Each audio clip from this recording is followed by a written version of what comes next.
Namanda, namanda, namanda, namanda, namanda, namanda, namanda, namandas, namanda, namanda, namandas, namanda, namandas.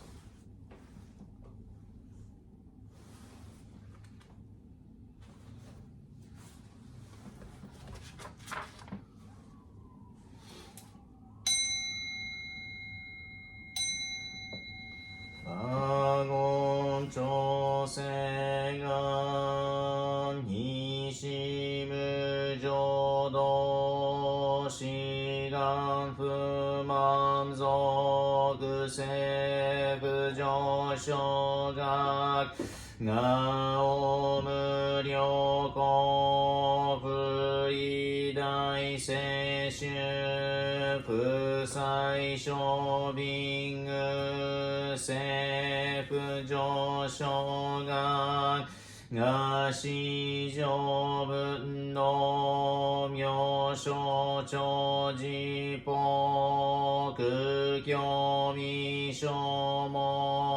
세부조쇼각 니욕진쇼넨조에슈본교 시그무조도 이쇼템님 시짐리기엠다이고 부쇼무사이도 쇼조삼급묘 고사이슈야크난 가이히지에겐 메시코모안 해소크쇼아크도 츠단젠슈모 고소조만족의요로지포 니치간슈즈기 덴고온프겜 이시카이호조 고세크도크호조다이슈즈 세포시시크 그요이사이브 그소크슈토크혼감내심조만 도크이삼가이요 뇨분느게지츠단미프쇼감가크에릭 도시사이쇼손 시간야코카다이센모칸도 고크쇼텐님 도짐요게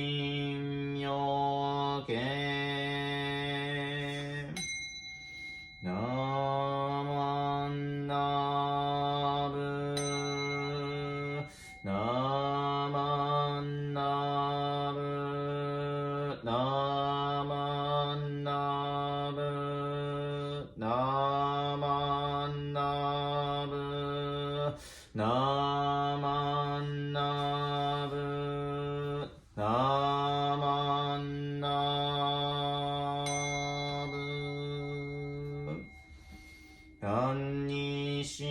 안니시크도 금묘도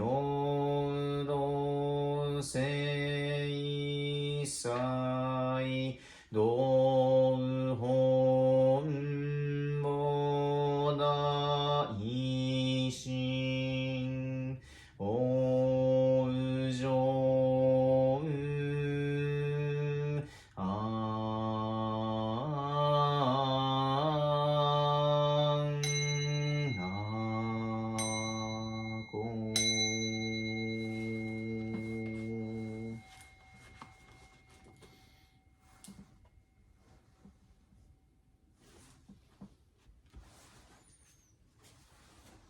나만나 나만나 나만나 나만나 삼만나 사만나 사만나 나만나 나만나 나만나 나만나.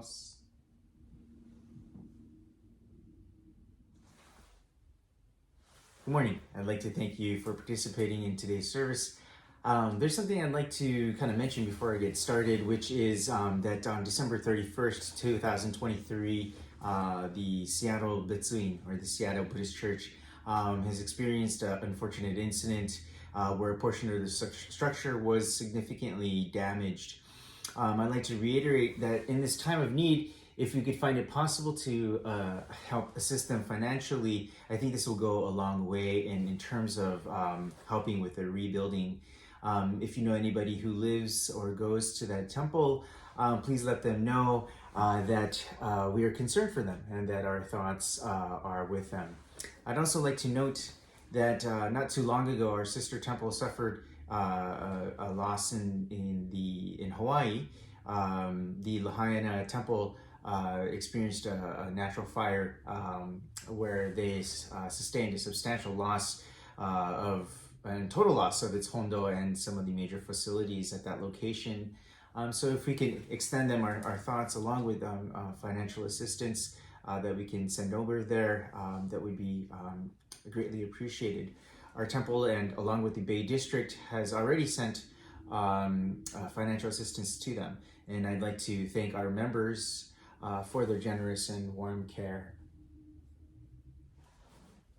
I mention this to fall on a point that I'd like to express, which is that many times people ask, why should our temple be part of a larger organization, also known as the Buddhist Churches of America, or BCA for short? Why can't we just be our own entity? On Sunday services, we only come to see our friends at temple. It's not like we go to another temple. It's not like we go to the head organization in San Francisco. Why do we have to pay into that? Why do we need to be members of a larger mother organization? Right? What has the BCA done for us lately? Right? That's something that's a common criticism that we hear. But this is a point that I'd like to disagree with, right? This is why the BCA, as an umbrella organization, it exists. It's because when Seattle hurts, we hurt, right? And it's when we hurt that the temples in the Southern District hurt. When Lahaina suffers, we suffer, right? We're all in this together. We are all part of an organization, a larger organization, where if we were to go out to Seattle or out to Arizona, out to New York, we are able to find friends where we didn't previously realize, right? And so this connection that we have is the reason why we bear the logo of the wisteria flower, the Sagari Fuji, and that emblem. And this is that to show that we are a part of this larger entity, which serves to be a part of our religious identity. And this is something that I like to really kind of emphasize, okay, that in times of natural disasters or in times of strife and need, that we can confide in each other and we can help and support and encourage one another. And this is the reason why we are a part of a larger organization. I'd like to give you a couple examples to help show this. In Japan, when Kumamoto, Japan, which is located in the Kyushu region, suffered a major earthquake not too long ago. And during this time, many of the temples were collapsed and sustained substantial damage. And I remember working at the headquarters during this time in Kyoto, Japan. And what the headquarters does is that within that week that the earthquake had struck, what they had done was they sent people to the region to assess the damages, right? And within a month, there was a report. And that report was sent to every department. And so every person who was employed at headquarters had to pass their eyes through this report and see what was going on in the Kumamoto region and the temples that were affected by this earthquake. And so that is what this organization is. That is why we are a part of Nishi Honganji. That is why we are a part of the Buddhist Churches of America, because we have the ability to look out for one another and be a part of a greater organization, okay? And this is not something that we can do if we are on our own, right? If we are by ourselves in our own entity. And despite the fact that we might think that we are insulated and we are our only friends, that isn't the case, that we are part of a larger family. And this is something to kind of remember. When the Enmanji temple had the fires that swept through the northern Bay Area, the Northwest District, along with Tacoma Buddhist Temple, sent care packages as well as financial assistance over to the temple to show that we are in solidarity, to show that we are part of the same organization, right? When the Watsonville Temple had sustained damage because of their floods, the local community, along with the BCA, helped in the kind of helped Watsonville to be able to get back on their feet. And so this is also an important kind of point that I want to point out. So it's not just about the money, it's about the support in morale, right? The Wisteria logo that bears our identity is what keeps us together. And this is the point that I'd like to reiterate and re-emphasize at this time. When I go to San Jose, there's a cemetery there, also known as Oak Hill Cemetery. Whenever I go there, there's a section, for the Japanese and the Japanese Americans that are buried there, and a lot of the tombstones, bear the logo of the Wisteria mark, right? The Sagari Fuji mark on the tombstone. And every time I go there and I see that, and I don't have any connection to these people, I don't know these people, who they are, and their families. But when I see that, I immediately feel a sense of connection. I feel an affinity. I feel like I could feel welcomed there, and I feel very at ease at every time that I go to this location, right?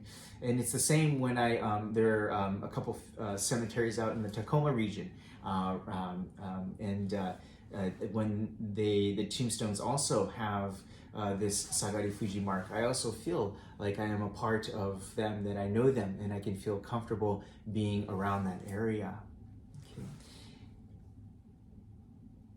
So recognizing where we come from, who we are, and cherishing and respecting this tradition and its core values, I think makes us who we are. And we should be proud of this heritage. We've suffered through harsh treatment on the sugarcane plantations in Hawaii, to the incarceration camps on the US mainland. Our Buddhist values and teachings had a large part in that strength that enabled many of these people to be able to persevere and get through these very tough and trying times, right? And we are here today because of them, right? And so it is now our turn to pass that baton on. Our mother organization, the Buddhist Churches of America, is celebrating its 125th anniversary. The Hawaii Kyodan is celebrating its 135th anniversary. And along with Nishi Honganji is observing the 850th anniversary of since the birth of Shinran Shonin, and 800 years since the establishment of this Jodo Shinshu tradition, this Jodo Shinshu teaching. And so there are many things that we can commemorate this year and remember this year. And this would be a very timely time to think about what it means to be a part of this organization. Moving on then, I'd like to continue on with today's message. The other day I came to the realization that there are many things that I'm really bad at, that I'm not really good at, right? But there's one thing that I am very confident in, that I'm the best at, I might say, that I probably no one can beat me at. And one thing that I'm really good at is choosing the longest and the slowest line at the grocery store. I don't know what it is about me. It's some kind of knack that I've had, and maybe it's 3 years of conditioning that I've been able to develop this skill. But I'm able to have this kind of uncanny ability to select the slowest and longest line.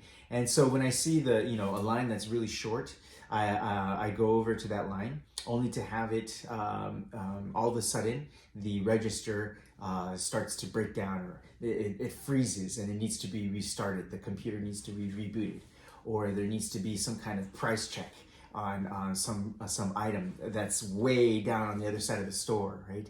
Or I seem to have this really good ability in choosing the line where the employee there is working there for the first day and very new to scanning items and these kinds of things. Or I go to the automated teller, and I scan the items only to have the computer freeze, and then the employee, a human, has to come over and punch in some code and then release the item. And these kinds of things happen to me all the time. So I have this kind of really uncanny ability to be able to select the longest and the slowest line at the grocery store. And the other day, it just so happens that the other day, when I was thinking that, and soon after that, I was watching on the internet, on YouTube, the Nishihon Ganji in Kyoto, Japan, has been kind of featuring their Honko services and lectures all week in the mid-January. And so I got a chance to view a couple of the lectures and a few of the services at that time. And one of the lecturers was a teacher by the name of Reverend Ashihara, and she was talking about this kind of scenario, actually, as a matter of fact, as about being at the grocery store and also having this kind of innate almost ability to be able to choose the longest lines. And so but she mentioned something very interesting that's very thought-provoking and much more profound than something that I would ever be able to come up with, which is to say that she's saying that we're standing in line and waiting our turn. We're always looking ahead of us, right? How many people are in front of us? How much stuff are they buying, right? And why do they have to buy so much of this stuff, right? And why do they got to do? Why do they got to buy this now, right here, at this time of hour when I'm trying to get something, right? And so we try to analyze and assess, these people that are in front of us and how long they're going to take and why they're taking so long. Why are they buying the things that we do? And so we pass judgment on to these people, to little to their knowledge, right? But she asks one kind of interesting question, and what makes one interesting point, which is to say, do we ever look behind us, though? Right? Do we ever notice the people that are waiting behind us, right? And do we scrutinize them with the same amount of scrutiny that we do for the people that are in front of us? Probably not, right? Probably not. And so she continues to make a series of other points, but she kind of lands on this final point to say that we're all in this together. That the people behind us are waiting for me, right? As just as much as I am waiting for the people in front of us. And it takes this kind of group effort of understanding what the rules of society are. This collaboration and cooperation. Perhaps we can call it a social contract that we all are abiding by. That enables for our lives to be possible, right? And so so she's talking about this point about we are kind of dependent upon one another. And so, in thinking about this, I thought, Sensei was correct that, I never really look at who's behind me, what for, right? Little do I realize that, I'm not the only one that's kind of waiting in line, but, I don't really care about that. I think about, I'm the one that's in a rush, right? Even though there's no real particular place I need to go here after I go shopping. But nevertheless, I don't like to feel like I need to wait, right? I'm in a rush, right? And as a matter of fact, in my head, I'm thinking that I am the best at choosing the slowest and the longest lines. But that's not really the case, is it, right? I think everybody is thinking that as well in their heads too, that they are always able to choose the somehow that they're the best at choosing the longest and the slowest line. So here we are, every single person is thinking the same kind of thing. Why does it have to be me that has to be stuck in this longest and slowest line? It's so frustrating that this has to happen to me. Why does all bad things happen to me, right? And it seems to be that I am the one that's always suffering, and I am always the one that's the victim of these kind of these sufferings that occur in life, right? So, which is to say, that thinking that I am special in some way, or that I deserve some kind of recognition for my peculiar way of suffering, is indeed my egocentricity speaking. When I live in my ego bubble, I fail to see that others are going through the same kind of issues, right? I only give my needs special attention, right? And actually, as a matter of fact, everybody around me should be giving their attention to my needs and my wants, right? And their individual needs and wants can wait, right? Those things can not, they don't have to be prioritized. My needs need to be prioritized, right? Not only me for myself, but others around me should also be prioritizing my needs, is the way that we are commonly apt to thinking, right? And this is precisely the reason why I don't look behind me, right? I don't care, right? Because I only care about my own personal feelings and my wants. So then is the Buddhist lesson then to learn to look back, look behind us? Yes, I think that is. That's partly the case, but I think what is more underlying, what is more important in this situation, I think, is to understand that the ego self has an incessant nature that seeks to prioritize the self's needs, the self's desires, the self's concerns, right, and goals over that of others. Even in situations as petty as standing in line, right? It's always about me first. My needs need to be cared for before others.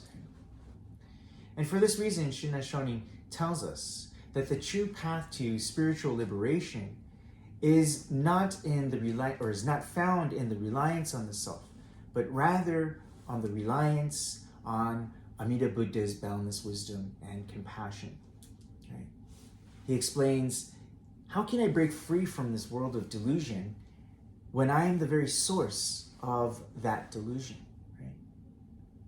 And so for this reason, Shinran Shonin needed Amida Buddha's grasp, needed Amida Buddha's boundless wisdom and compassion to show him his true nature, but also to show him that he is embraced and that he has a path to spiritual liberation, to be able to break free from this world of suffering. So too, we can have something to rely on. And this is the message that he has passed on to us for 800 years now, showing us that there is a path to spiritual liberation, which is to rely on something outside of the ego self, right? And this is what it means to walk on the Nembutsu path, to be able to listen to the calling voice of the world of absolute truth. And with that, I'd like to thank you for your attention today, and I'd like to kind of reiterate that we are a part of the Buddhist Churches of America that is celebrating and commemorating its 125th anniversary, and the Nishi Honganji in Kyoto, Japan is celebrating 850 years since the birth of Shinran Shonin, 800 years since the founding of this tradition, the Jodo Shinshu teaching. And with that, I'd like to thank you very much for your time today. Please join me in Gasho. Namo Amida Butsu. Namo Amida Butsu. Namo Amida Butsu. Namo Amida Butsu. Namo Amida Butsu. Namo Amida Butsu.